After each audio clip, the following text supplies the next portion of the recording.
Welcome to HM TV health plus. వేసవి సెలవులు ముగిసాయండి. అలాగే స్కూల్స్ కాలేజెస్ కూడా స్టార్ట్ అయిపోయాయి. అయినా కూడా పిల్లలు ఇంకా హాలిడేస్ మూడ్లోనే ఉండి స్కూల్స్కి వెళ్ళాలన్నా కాలేజెస్కి వెళ్ళాలన్నా తెగ మారం చేసేస్తుంటారు. సో అలాంటప్పుడు పిల్లల కోసం పేరెంట్స్ అండ్ టీచర్స్ ఏం చేయాలో చెప్పడానికి ఈరోజు మనతో పాటు సైకియాట్రిస్ట్ డాక్టర్ నవీన్ గారు మనతో పాటు ఉన్నారు. వారిని అడిగి మరిన్ని విషయాలు తెలుసుకుందాం. నమస్తే డాక్టర్. నమస్తే అండి. డాక్టర్, హాలిడేస్ అయిపోయాయి, స్కూల్ స్టార్ట్ అయిపోయింది. స్కూల్ ఫస్ట్ డే అనగానే ఒక భయంతో ఉంటారు పిల్లలు. అసలు అబ్బా ఇప్పుడు స్కూల్కి వెళ్ళాలా అని మారం చేస్తుంటారు.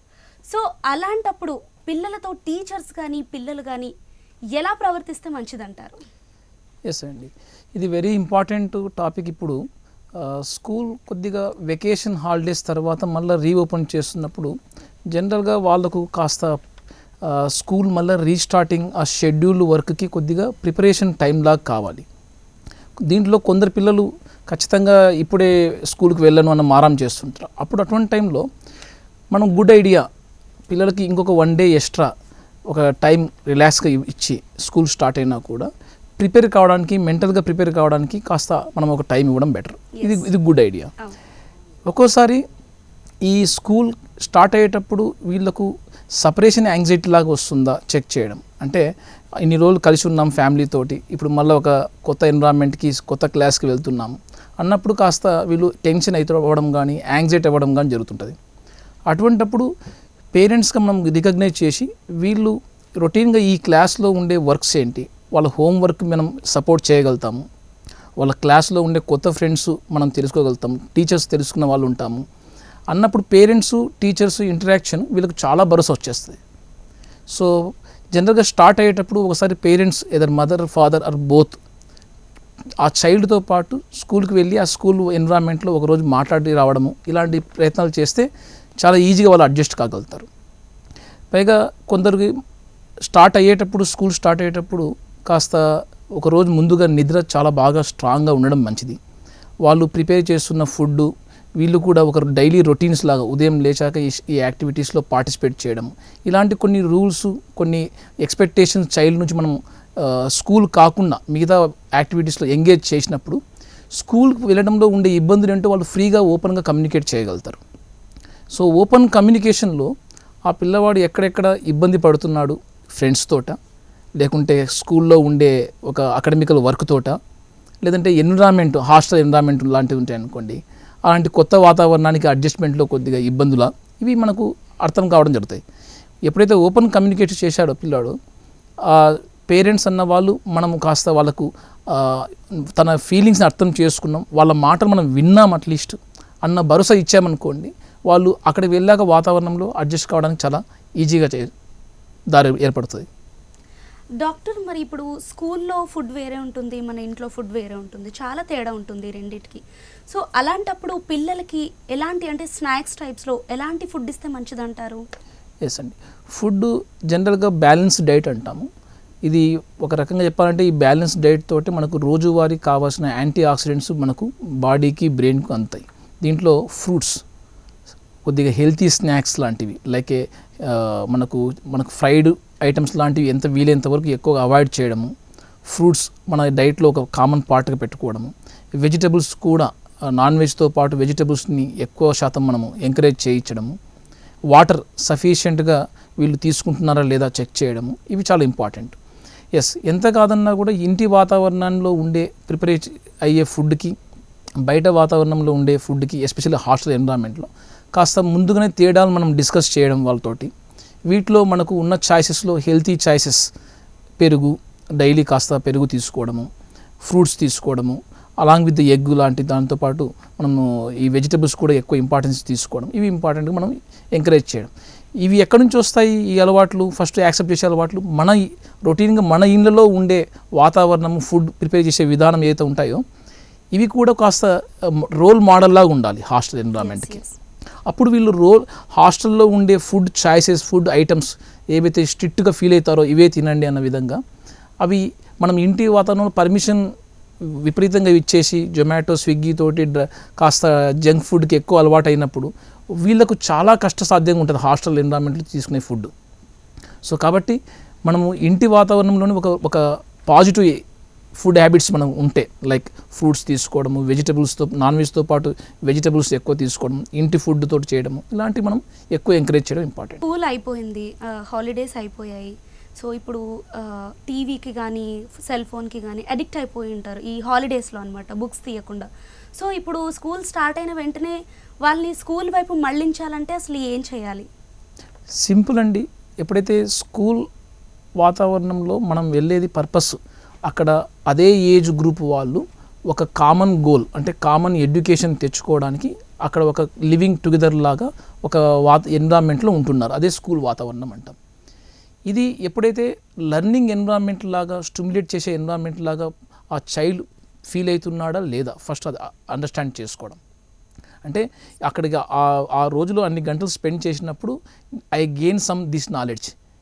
ఎలా చెప్పాలి, ఎవరితో చెప్పాలి, ఆ చెప్పేవాళ్ళు ఎవరు వినాలి.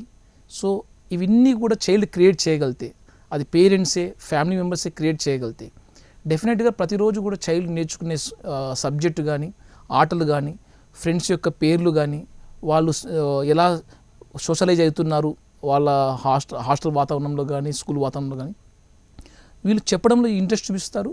పైగా ఇక్కడే మనకు దాదాపుగా బౌండరీస్ ఏమో ఏర్పడతాయి. ఒక బయటికి ఉన్న వ్యక్తితోటి, ఫ్రెండ్ తోటి ఎంతవరకు ఎంత ఫ్రెండ్లీగా ఉండడము, ఎలాంటి ఎక్స్పీరియన్స్ ఉన్నాయి వాళ్ళ మధ్యలో, ఇవి మనము కాస్త ఎంకరేజ్ చేయొచ్చు, సజెషన్స్ కూడా చెప్పవచ్చు. ఎప్పుడైతే వాళ్ళ యొక్క ఫీలింగ్స్ని, వాళ్ళ యొక్క డిఫికల్టీస్ రెండూ కూడా షేర్ చేసుకుంటున్నారంటే డెఫినెట్గా మీరు సగం బెస్ట్ పేరెంటే. రెండోది, వాళ్ళకు సపోర్టివ్గా మీరు కావాల్సిన సజెషన్స్, ఎస్పెషల్లీ ఎక్కడైతే కష్టపడుతున్నాడో, టెన్షన్ అయిపోతున్నాడో, ఎమోషన్గా ఫ్రస్ట్రేట్ అవుతున్నాడో చైల్డ్, ఎప్పుడైతే ఏడవడం స్టార్ట్ చేస్తున్నాడో అక్కడ మనం సొల్యూషన్స్ ప్రకారంగా మనం వాళ్ళకున్న ప్రాబ్లమ్స్ మనం తీర్చగలిగితే, లైక్ ఒక కావాల్సిన బుక్స్ ప్రొవిజన్స్ కానీ, లేదంటే కావాల్సిన ఫుడ్ ఐటమ్స్ని మనం డిస్కస్ చేయడం కానీ, లేకుంటే టీచర్స్ తోటి డిస్కస్ చేయడం, ఎక్కడైతే ప్రాబ్లమ్స్ ఉంటాయో అక్కడ వాళ్ళకి వెళ్ళి ఇక్కడికి ఈ మ్యాథ్స్లో, ఈ సైన్స్లో ఇక్కడ ఈ సబ్జెక్ట్, ఈ టాపిక్స్ ఇబ్బందులు అవుతున్నాయి, ఇవి డిస్కస్ చేసినప్పుడు కానీ ఇమ్మెన్స్గా వాళ్ళు కాన్ఫిడెన్స్ వచ్చేస్తుంది.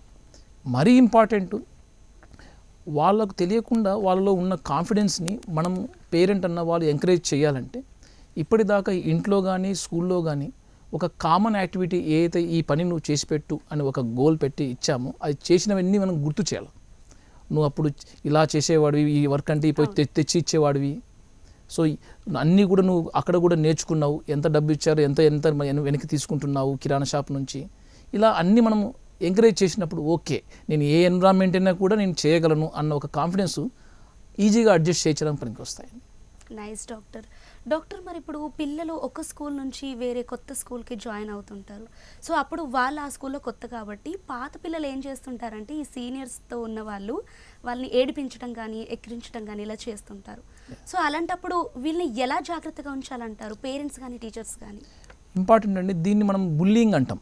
ఎస్, మీరు చెప్తున్న దాన్ని. ఈ బుల్లింగ్లో మెయిన్గా ఒక హట్ అంటే ఒక చైల్డ్ ఒక సేమ్ ఏజ్ పిల్లవాడితో కానీ, లేకుంటే వాళ్ళకన్నా కాస్త ఏజ్లో పెద్దగా ఉన్న పిల్లవాళ్ళతో కానీ కాస్త కామెంట్ల రూపంలో కానీ, ఫిజికల్గా ఫైటింగ్ కానీ, లేకుంటే కామెంట్ రూపంలో కానీ, ఇది ఒక ఫిజికల్ హర్ట్ కానీ, సైకలాజికల్ హర్ట్ కానీ వాళ్ళ యొక్క ఇంటరాక్షన్ తోటి ఎక్స్పీరియన్స్ అవుతున్నారంటే ఇది ఒక రకంగా ఆ రోజు ఇన్సిడెంట్.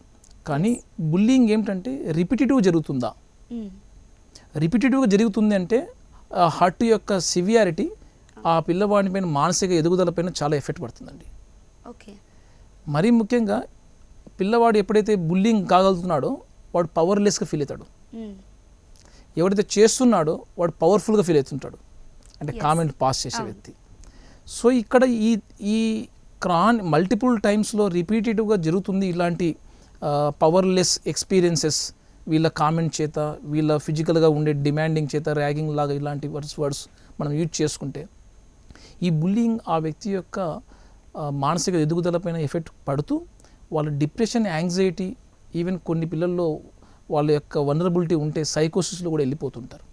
ఇవి ఎలా మనకు తెలుస్తాయంటే వీళ్ళు స్కూల్కి వెళ్ళాలంటే ఇంట్రెస్ట్ రావట్లేదు, లేకుంటే సడన్గా ఫ్రెండ్షిప్ పైన వాళ్ళ నమ్మకం పోవడం, అంటే ఎవరితో కూడా ఫ్రెండ్షిప్ చేయకుండా ఆగేసేయడం, లేకుంటే ఉన్న ఫ్రెండ్స్ కూడా రిజెక్ట్ చేసేయడం, పార్టిసిపేట్ చేయకుండా వాళ్ళతో మాట్లాడకుండా ఆగిపోతున్నాడా, అకాడమికల్గా అంటే చదువు పరంగా మొన్నటిదాకా బాగా 80%, 90%, 100% వచ్చే మా పిల్లవాడు సడన్గా గ్రేడ్స్ బాగా పడిపోతున్నాయి, యాబ్సెంటిజం పెరిగిపోతుంది, ఏదో సాకులు చెప్తున్నాడు, ఫ్రీక్వెంట్గా హెడ్ ఏకు, స్టమక్ ఏకు ఇలాంటి ఇబ్బందులు చెప్తున్నాడు స్కూల్కి వెళ్ళాలి అంటే.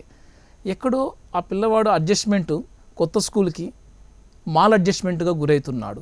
అవును. చాలా కామన్గా మీరు అన్న దాంట్లో బుల్లింగ్ అనేది కూడా ఒక ఇంపార్టెంట్ చైల్డ్హుడ్ ఒక ఎక్స్పీరియన్సెస్. సో జనరల్గా పేరెంట్స్ అన్న వాళ్ళు మనము ఇలాంటి వాతావరణానికి సహజంగా గురవుతుంటాం.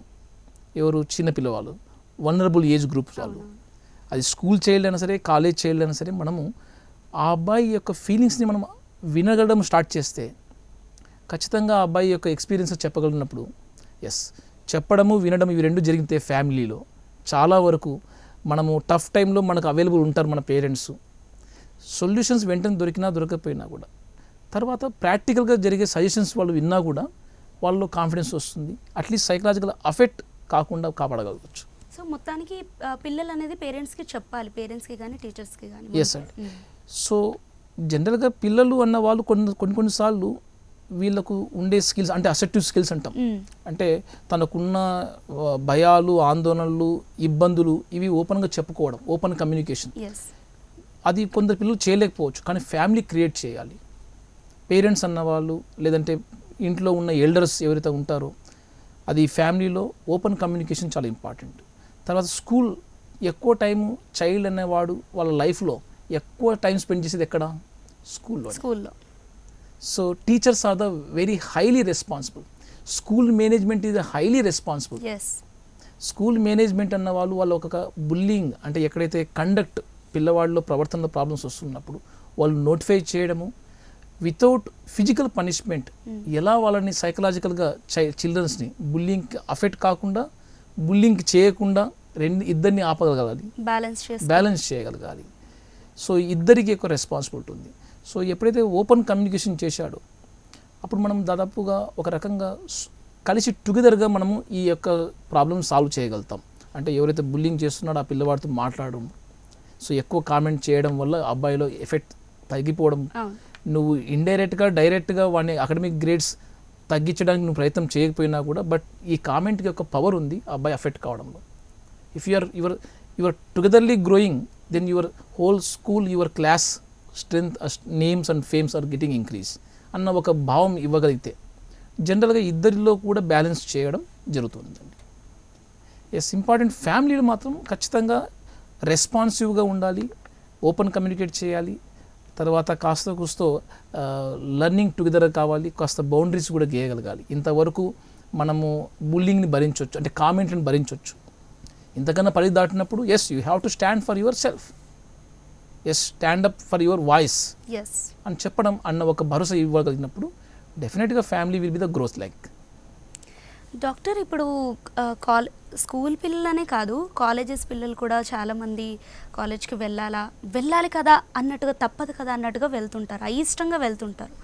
సో వాళ్ళ మనోభావాల్ని మనం ఎలా అర్థం చేసుకోవాలి? ఎస్, యాజ్ ఎ సైకియాట్రిస్ట్గా ఎప్పుడైతే పిల్లవాడు ఈ స్కూల్లో, ఈ క్లాస్లో లేకుంటే ఈ కెరియర్ చాయిస్ని ఇష్టం లేకుండా నేను చదువుతున్నాను, పేరెంట్స్ చెప్పడం ఫోర్స్ కావాలా, నేను ఇది జస్ట్ వెళ్ళాల్సి వస్తుంది అన్న విధంగా ఉన్నప్పుడు ఆ అబ్బాయిలో సివియర్గా ఐడెంటిటీ అంటే తను ఎలా గుర్తింపు పొందాలి అన్న ఒక డెవలప్మెంట్ ఏదైతే ఉంటుందో అడాల్సెంట్ టైంలో, ఎస్పెషల్లీ అడాల్సెంట్ టైంలో సిగ్నిఫికెంట్గా ట్రామా, దానికి ఇబ్బంది ఏర్పడుతుంది. సో కాబట్టి పిల్లవాడు ఏ చదువుతోటి ఇబ్బంది పడుతున్నాడో, అది క్లాసా లేకుంటే ఒక కెరియరా అన్నప్పుడు తనకు ఇష్టాలు అయిష్టాలని నెగోషియేట్ చేసుకోవాలి. అది ఫ్యామిలీ అండ్ క్రియేషన్ ఇవ్వాలి, ఫ్యామిలీ ఎస్పెషల్లీ ఫ్యామిలీ మెంబర్స్. తనకు ఈ చాయిస్ తోటి ఏమి బెనిఫిట్స్ ఉంటాయి, ఏ కన్సిక్వెన్స్ ఉంటాయి.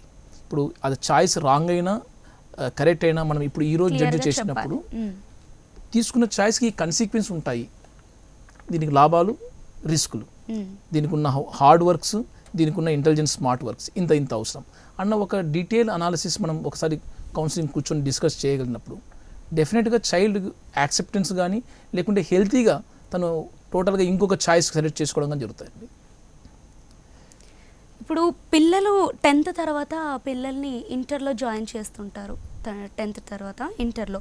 సో ఇంటర్లో ఏంటంటే హాస్టల్స్లో జాయిన్ చేస్తుంటారు పేరెంట్స్, వాళ్ళకి ఇష్టం లేకపోయినా ఉండాల్సిందే. సో ఇలాంటి పరిస్థితిలో ఏం చెప్తారు డాక్టర్ మీరు?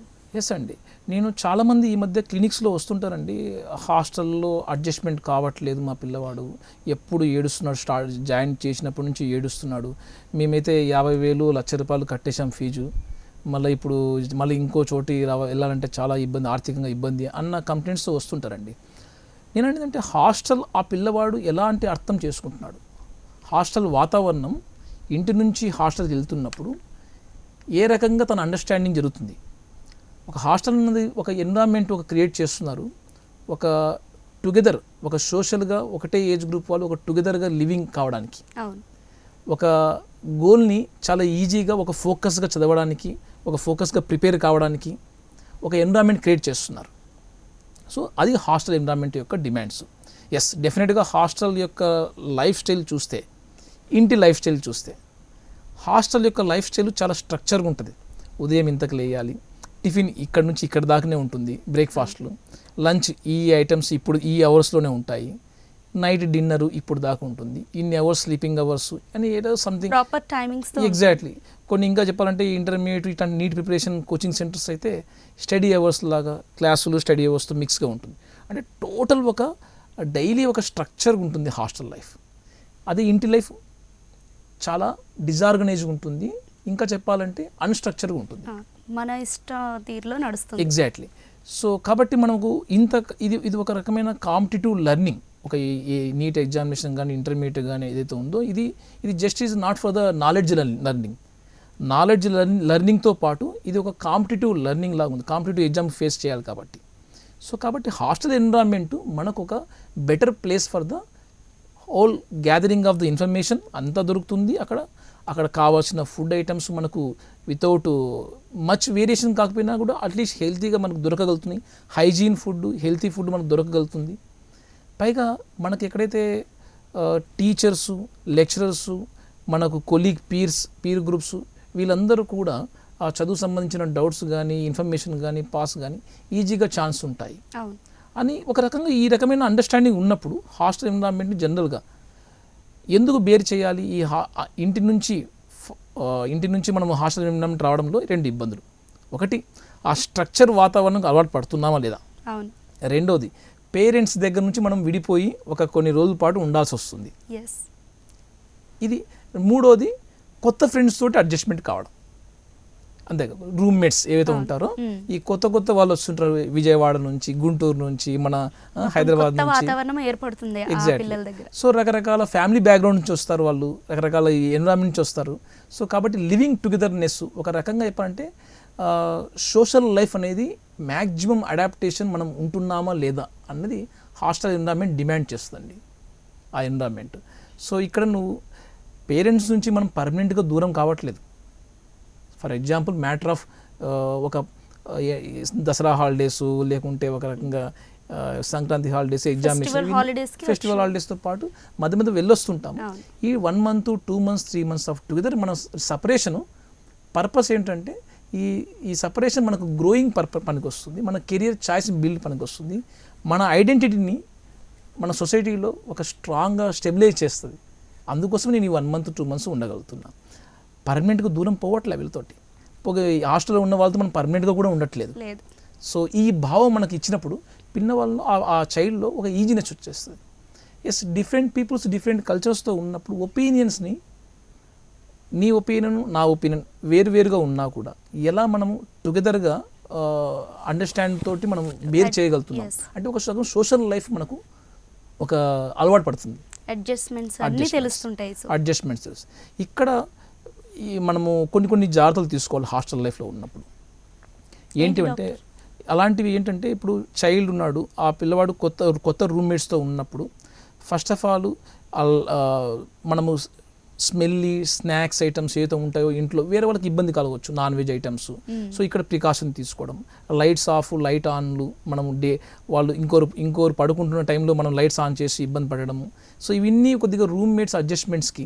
ఇంకోటి, మాట్లాడేటప్పుడు ఏదైనా నేను యొక్క ఒపీనియన్ స్ట్రాంగ్గా ఎక్స్ప్రెస్ చేస్తున్నప్పుడు హాస్టల్ వాతావరణంలో వేలు పెట్టి చూపించి మాట్లాడాలి, ఇలాంటి తక్కువ చేసుకున్నప్పుడు జనరల్గా ఆర్గ్యుమెంటేషన్ జరగవు. ఆర్గ్యుమెంటేషన్ తక్కువ ఉన్న హాస్టల్ ఎన్విరాన్మెంట్లో జనరల్గా వాళ్ళు ఈజీగా సక్సెస్ కూడా అవుతుంటారు. సో హాస్టల్కి వేసే ముందుగా పేరెంట్స్ ఇవన్నీ ఇన్స్ట్రక్షన్స్ చెప్పాలి. ఎస్ అక్కడ ఎలాంటి వాతావరణంలో ఉంటాము, ఎలాంటి ఇబ్బందులు ఉంటారు. పోనీ చైల్డ్ తనకున్న ఇబ్బందులు తను డిస్కస్ చేయగలిగినప్పుడు, ఓపెన్గా చెప్పగలిగినప్పుడు మనం వినడానికన్నా ఓపిక ఉండాలి పేరెంట్స్ అన్నవాళ్ళు. అవును. విన్న తర్వాత చెప్పే సజెషన్, అది ఏ సజెషన్ అయినా కూడా బెటర్ వేగానే ఉంటుంది డెఫినెట్గా. డాక్టర్, మరి పిల్లలు నేర్చుకునే తీరులో, అంటే వాళ్ళు నేర్చుకునే టైంలో ఏవైనా సమస్యలు ఎదురైనట్లయితే అప్పుడు మన పేరెంట్స్ కానీ టీచర్స్ కానీ ఎలా అర్థం చేసుకోవాలంటారు? సో జనరల్గా నేర్చుకునే టైంలో వాళ్ళకున్న ఇబ్బందులు, ఒకటి మా సైకియాట్రీ పరంగా చెప్పాలంటే డిపెండ్ అపాన్ ద ఇంటెలిజెన్స్. కొందరు ఒక టాస్క్ని ఒకసారి చదివాక వన్ టైం కల్లా వాళ్ళ మెమరీ గ్రాస్పింగ్ ఎక్కువ ఉండొచ్చు, లేకుంటే వాళ్ళు దాంట్లో ఉన్న calculated mathematics formulas they will be grasp very easily ఉండొచ్చు. కొందరు స్టార్టింగ్లో ఇబ్బంది ఉన్నా కూడా వెంటనే గ్రాస్ప్ చేయడంలో, బట్ హార్డ్ వర్క్ పైన they will be more work on that రిపీటెడ్గా చేయడం వల్ల వాళ్ళు నేర్చుకోవడం జరుగుతుంది. సో ఫస్ట్ ఆ పిల్లవాడు, ఆ చైల్డ్ ఏదైతే ఉంటాడో తనకున్న ఎబిలిటీస్ ఏందో రికగ్నైజ్ చేయడం, తనకున్న ఇనెబిలిటీస్ ఏందో రికగ్నైజ్ చేయడం, వేరే వాళ్ళతో కంపేర్ చేసుకునే దానికన్నా compare with your own knowledge rather than compare with your colleague person. Yes. So నీ ఓన్ నాలెడ్జ్, ఓహో ఎస్టర్డే నాకు ఈ టాపిక్ వరకు నాకు ఏం తెలియదు, బట్ ఈరోజు ఓహో ఈ టాపిక్లో ఇంత మ్యాటర్ ఉందా, ఇంత సబ్జెక్ట్ ఉందా అని ఒకసారి నువ్వు అండర్స్టాండ్ చేసుకున్నప్పుడు నేను మొత్తం ఆ టాపిక్ని బాగా అన్ని పార్ట్గా చేసి అన్ని మెమొరైజ్ చేసుకోగలుగుతున్నానా లేదా అనేది ఒకసారి విజువలైజ్ చేసుకున్నప్పుడు మైండ్ పరంగా, అంటే he is understanding and dividing in a parts of the whole topic and revising with the chunk of the information. ఇలా చేసినప్పుడు జనరల్గా లాంగ్ టర్మ్ మెమరీ ఎక్కువ ఉంటుంది ఆ చైల్డ్కి. సో లెర్నింగ్ ఎప్పుడైతే ఉంటుందో ఆ అబ్బాయిలో జనరల్గా సైకలాజికల్ అడ్జస్ట్మెంట్స్ చాలా ఎక్కువ ఉంటాయి సబ్జెక్ట్ తోటి. ఓకే. ఎప్పుడైతే లెర్నింగ్లో డిఫికల్టీ ఉందనుకోండి, ఆ డిఫికల్టీ అంతా కూడా సోషల్ అడ్జస్ట్మెంట్ కూడా ఇంపాక్ట్ అయిపోతుంది. సో నాకు సరిగ్గా టాపిక్ అర్థం కానప్పుడు he is not interested to listen, is going to sleep in odd times, లేదంటే కొన్నిసార్లు ఆ వాతావరణం పోవడానికి కంప్లైంట్స్ చెప్తుంటాడు, అంటే నాకు ఈ ఫుడ్ బాగాలేదు, నాకు ఇల్లు బాగాలేదు, నాకు సంథింగ్, ఇలాంటి వేరే కారణాలతోటి అవాయిడ్ చేయడానికి ఇష్టపడుతుంటాడు. సో దట్స్ వై ఒకసారి ఎక్కువ లెర్నింగ్ చేయడానికి మనం ఎంకరేజ్ చేయాల్సింది ఏమిటంటే, ఇంటెలిజెన్స్ ఎలాంటివి ఉన్నా కూడా, అంటే ఒక రకంగా కొందరు స్మార్ట్ వర్క్స్తో చేస్తారు, కొందరు హార్డ్ వర్క్తో చేస్తారు, బట్ అల్టిమేట్లీ నువ్వు చేయగలుగుతున్నావా లేదా అన్నప్పుడు మనం ఎంకరేజ్ చేసినప్పుడు చాలు. పక్కవాడు ఈ విధంగా చదువుతున్నాడు కదా, వాడు 2 గంటలు చదివాడు, నేను కూడా 2 hours చదివేసి ఎగ్జామ్ రాస్తాను అన్నప్పుడు మనం వేరే వాళ్ళతో కంపేర్ చేయడం కన్నా మనకున్న నాలెడ్జ్ తోటి కంపేర్ చేసుకోవడం ఆల్వేస్ బెటర్. ఓన్ వేలో వెళ్ళిపోవాలి. రైట్ డాక్టర్, మరి కొంతమంది డాక్టర్ ఫెయిల్ అవుతుంటారు ఎగ్జామ్స్లలో. సో అప్పుడు ఫెయిల్ అయినా, ఏదైనా తేడా వచ్చినా, డిఫరెన్సెస్ వచ్చినా చదువుకునేటప్పుడు, సో కొంతమంది పిల్లలు ఏంటంటే పేరెంట్స్కి చెప్పరు భయంతో, ఏదో ఆలోచనలో పడిపోతుంటారు అనమాట, వేరే ఆలోచనలు వస్తుంటాయి. సో దానికి మీరు ఏం చెప్తారు? ఎస్ అండి, జనరల్గా ఫెయిల్ అయినప్పుడు పిల్లవాడు ఒక రకంగా చెప్పాలంటే తన డెవలప్మెంట్కి ఒక బ్లాక్ లాగా ఫీల్ అవుతాడు. సో వాళ్ళు ఇన్ జనరల్గా మిగతా వాళ్ళతోటి సోషలైజ్ అవ్వడము తగ్గిపోయి స్లోగా ఐసోలేట్ అయిపోతారు కొందరు. సో కొందరు ఈ ఫెయిల్ అయినప్పుడు వచ్చిన ఫీలింగ్స్ని ప్రాపర్గా కమ్యూనికేట్ చేయలేనప్పుడు, ఎందుకు ఫెయిల్ అయ్యాను, దానివల్ల వచ్చిన ఇప్పుడు how I'm facing my society, my family, my society people తోటి వీళ్ళు అక్కడ ఇబ్బంది పడుతున్నారన్నప్పుడు న్యాచురల్గా వీళ్ళ యొక్క సైకలాజికల్ హెల్త్ కొద్దిగా ఇంపాక్ట్ అయిపోతుంది. ఎలా అంటే మనకు ఒక రకంగా వీళ్ళకి అప్పుడు దాకా ప్లెజరబుల్ ఎన్విరాన్మెంట్ వీళ్ళకి హక్కు లేదేమో అన్న ఫీల్ అయిపోతారు, ప్లెజర్ తీసుకోవడానికి హక్కు లేదేమో అన్న ఫీల్ అయిపోతారు. సో దానివల్ల వీళ్ళు ఏకాంతం ఎక్కువ గడపడము, చికాకు ఎక్కువ పడిపోవడము, నిద్ర డిస్టర్బెన్స్ ఎక్కువ రావడము, ఫుడ్ సరిగ్గా తినకపోవడము, రిపీటేటివ్గా నెగిటివ్ థాట్స్ ఎక్కువ రావడము, కొందరిలో అయితే మరీ ముఖ్యంగా ఒక్కసారి ఫెయిల్యూర్ వచ్చేసరికల్లా సూసైడ్ ఆలోచన, అంటే లైఫ్ ఈజ్ నాట్ వర్తీ అని ఫీల్ అయిపోతారు. ఎప్పుడైతే life not worthy for this ఒక్కసారి ఈవెంట్ తోటి నేను పాస్ కానప్పుడు అని అనిపించినప్పుడు వీళ్ళలో హోప్లెస్నెస్ వచ్చేస్తాయి, అంటే నేను I can't able to live for ever అన్న విధంగా ఫీలింగ్ వస్తాయి. అప్పుడు సూసైడ్ ఆలోచనలు కూడా ఎక్కువ మందిలో మనం చూస్తుంటాం. ఇవి only who are the vulnerable మాత్రమే. మెజారిటీ ఆఫ్ ద సొసైటీ చాలామంది ఫెయిల్యూర్స్ని చాలా సక్సెస్ఫుల్గా మళ్ళీ రీఓరియంట్ చేసుకుంటారు. అంటే ఒకసారి లైక్ గేమ్స్, క్రికెట్ మ్యాచ్ 2020 అనుకోండి, ఒకసారి ఫెయిల్ అయిపోయినంత మాత్రం నా India never wins again. No again we have to show in the multiple Yes. Times కూడా మనం సో లైక్ దట్ ఈవెన్ ఎడ్యుకేషన్లో కూడా ఒకసారి మనం అనుకున్న మార్క్స్ కానీ లేకుంటే మనం అనుకున్న ఎగ్జామ్ కానీ ఫెయిల్ అయినప్పుడు మనం నెక్స్ట్ టైం అదే ఎగ్జామ్ రాయాల్సి వచ్చినప్పుడు లేకుంటే వేరే వేగా వెళ్ళినప్పుడు లాస్ట్ టైం చేసిన తప్పు రిపీట్ చేయకుండా ఈసారి చేయడం ఇంపార్టెంట్. అంటే మనం చాలా జాగ్రత్తగా ప్లాన్ చేసుకుంటాం, ఈసారి చాలా జాగ్రత్తగా మనం హార్డ్ వర్క్ చేయగలుగుతాం. సో కాబట్టి next time success is guarantee for you. Yes right doctor. మరి ఈ జనరేషన్ పిల్లలకి మీరు చెప్పే ఒక మంచి సూచన ఏంటి? ఎస్, ఈ జనరేషన్లో మీకు ఒక రకంగా అడ్వాంటేజ్ ఒక రకంగా డిజడ్వాంటేజ్ ఉన్నప్పుడు, ఒకటి అడ్వాంటేజ్ ఏమిటంటే ఏ ఇన్ఫర్మేషన్ అయినా మీకు నాట్ ఓన్లీ ఆఫ్లైన్ ఆన్లైన్లో మీకు వెరీ ఇమ్మీడియట్గా దొరికేస్తుంది. So that is one of the advantage. So కాబట్టి ఓన్లీ టెక్స్ట్ బుక్స్తో పాటు మనం గ్రాఫికల్గా మనకు సోషల్ మీడియాస్ తోటి ఉపయోగంతో లేకుంటే మనకు జర్నల్స్ సంబంధించిన ఆర్టికల్స్ తోటి మనం ఈజీగా మనం ఇన్ఫర్మేషన్ గ్యాదర్ చేసుకోవచ్చు. రెండో డిజడ్వాంటేజ్ ఏంటంటే మనము ఇక్కడ గ్లోబలైజేషన్ ట్రెండ్లో మనం ఎక్కువ మూమెంట్ దాదాపుగా కంపల్సరీ అయిపోతుంది.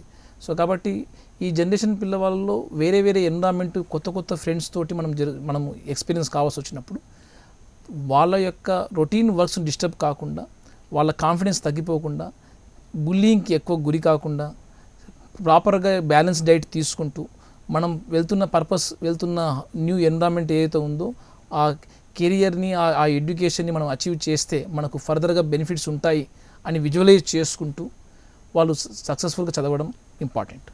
Thank you doctor. అసలు పిల్లల పట్ల పేరెంట్స్ టీచర్స్ ఎలా ఉండాలి, వాళ్ళకి ఎలా నేర్పించాలి, ఎలా ముందుకు తీసుకెళ్ళాలి, ఇలాంటి సూచనలు మాకు అందించినందుకు థ్యాంక్ యూ సో మచ్. నమస్తే అండి. చూశారు కదండి డాక్టర్ నవీన్ గారు ఇచ్చిన సమాధానాలు. ఇది ఇవాళ కార్యక్రమం. మరొక కార్యక్రమంలో మళ్ళీ కలుసుకుందాం. అంతవరకు చూస్తూనే ఉండండి HM TV హెల్త్ ప్లస్.